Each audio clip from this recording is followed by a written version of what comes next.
بسم اللہ الرحمن الرحیم۔ السلام علیکم۔ سلیمان علیہ السلام کی دعوت کا قصہ۔ ناظرین گرامی، حضرت سلیمان علیہ السلام کو اللہ تعالیٰ نے غیر معمولی قوت عطا فرمائی تھی۔ ان کے بارے میں مشہور ہے کہ وہ جانوروں کی زبان بھی سمجھ لیتے تھے۔ انسانوں کے ساتھ ساتھ ان کی جنوں، جانوروں، پرندوں اور ہوا تک پر بھی حکومت تھی۔ چیونٹی جس کی آواز کسی نے بھی نہیں سنی، حضرت سلیمان علیہ السلام اس کی آواز بھی سن لیتے تھے۔ یہ ساری چیزیں اسرائیلیوں کے نزدیک جادو کی وجہ سے تھیں، اور انہوں نے اس درجہ جسارت سے کام لیا کہ سلیمان علیہ السلام کی نبوت اور رسالت ہی سے انکار کر دیا، اور ان پر طرح طرح کے بیہودہ بہتان اور الزام لگائے۔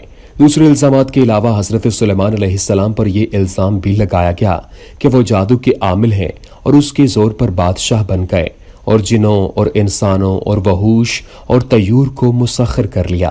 یہودی حضرت سلیمان علیہ السلام پر یہ الزام بھی لگاتے ہیں کہ سیدون شہر سے عنکبوت بادشاہ کا جو سحری کتب خانہ زخرا جن کو ملا تھا، حضرت سلیمان علیہ السلام نے اس کو شکنجے میں کر کے اس کے سحری علوم پر قبضہ کر لیا اور اسی سے کام لیتے رہے۔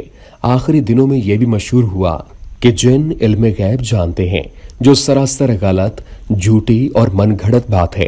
جب یہ خبریں بہت عام ہوئیں تو حضرت سلیمان علیہ السلام نے شیاطین کے تمام جادوئی نوشتوں کو حاصل کر کے اپنے تخت کے نیچے دفن کروا دیا، تاکہ انسانوں اور جنوں کی وہاں تک رسائی نہ ہو سکے، اور ساتھ ہی یہ فرمان جاری کر دیا کہ جو شخص سحر کرے گا یا جنوں کے متعلق علم غیب کا استعمال جاری رکھے گا، اس کو قتل کی سزا دی جائے گی۔ ناظرین گرامی، حضرت سلیمان علیہ السلام کو تعمیرات کا بے حد شوق تھا۔ آپ کے زمانہ میں اس قدر تعمیرات ہوئیں کہ کسی اسرائیلی حکمران کے زمانے میں نہیں ہوئی تھیں۔ بیت المقدس کو بھی آپ ہی نے سنوارا اور بنایا تھا۔ ان کاموں سے فارغ ہونے کے بعد آپ نے یروشلم کی شہر بنا بھی تعمیر کروائی۔ آپ نے جو شہر تعمیر کیے ان میں ملو، حصور، مجدد، جزر، بیت ہوردن، اسفل اور تمر کے نام لیے جاتے ہیں۔ اس دور میں جو خوشحالی پائی جاتی تھی وہ تاریخ اسرائیل کے کسی اور دور میں نہیں ملے گی۔ اسی دوران تجارت کو بھی بہت فروغ حاصل ہوا، اور یہ تجارت بحری اور بری راستوں سے ہوتی تھی۔ آپ کا بحری بیڑا حرام کے بحری بیڑے کے ساتھ ترسیس کو جاتا تھا، اور یہ ترسیس اندلس میں تھا۔ 3 سال میں ایک بار جہاز واپس آتا تھا، اور ترسیس سے سونا، چاندی، ہاتھی دانت اور بندر لایا کرتا تھا۔ مصر سے گھوڑوں کی تجارت کا سلسلہ تھا۔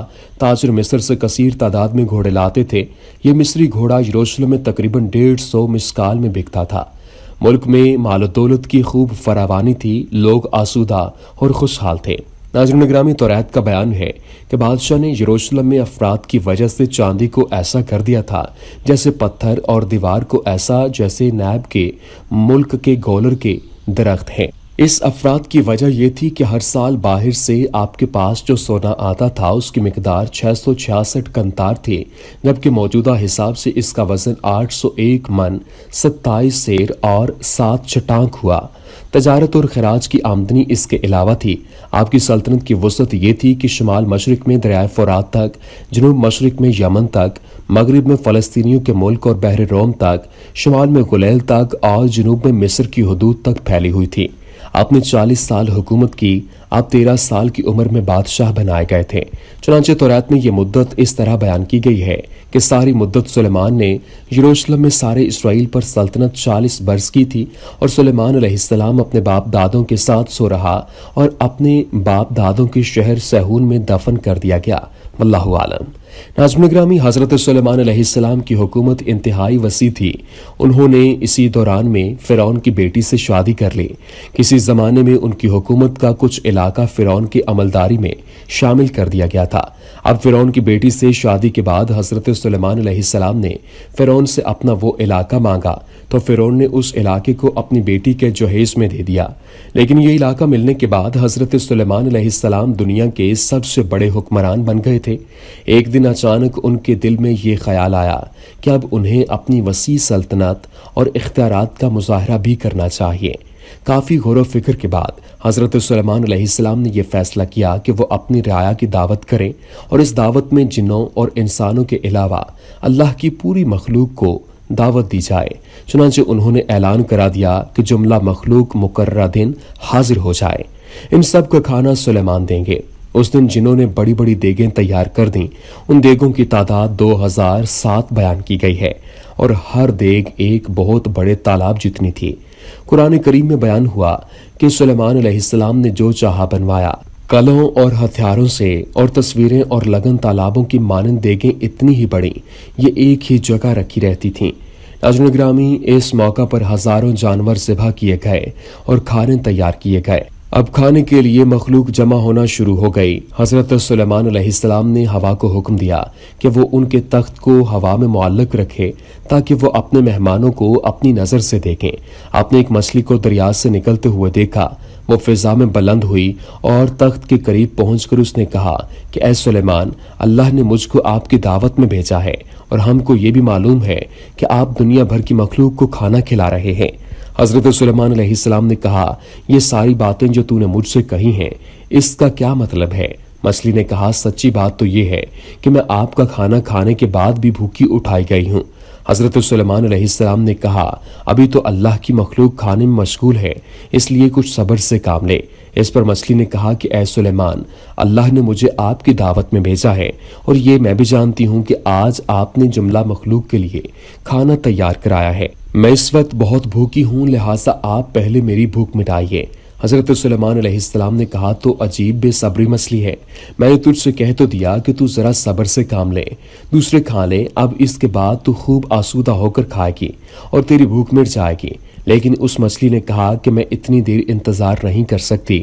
تب حضرت سلیمان علیہ السلام نے عاجز آ کر کہا، اچھا اگر تو انتظار نہیں کر سکتی تو پھر جتنا تجھے کھانا ہے کھا لے۔ یہ سنتے ہی مچھلی نے میدان میں جو کھانا تیار رکھا تھا سب ہی ایک لقمے میں کھا لیا اور کہنے لگی، اے سلیمان، میں اب بھی بھوکی ہوں، مجھ کو اور کھانا کھلائیے۔ حضرت سلیمان علیہ السلام نے مچھلی سے کہا، تو کمال کی مچھلی ہے کہ سب کا حصہ کھا لیا اور تیرا پیٹ اب بھی خالی ہے۔ مچھلی نے بتایا، سلیمان علیہ السلام، اللہ مجھ کو ہر روز کھانے کے لیے 3 لقمے مہیا کرتا ہے اور یہ آج تو نے مجھے کھلایا وہ میرے لیے صرف 1 لقمہ تھا، ابھی 2 لقموں کی کسر باقی ہے، برائے کرم وہ 2 لقمے بھی مہیا کر دیجئے۔ میں تو آج آپ کی مہمانی میں بھوکی رہ گئی، مجھے اندازہ ہے کہ میری ہی طرح تم دوسروں کو پیٹ بھر کر کھانا نہیں دے سکو گے اور تم نے لوگوں کو ناحق بلوایا ہے، میری طرح سب ہی شاکی ہو کر واپس جائیں گے۔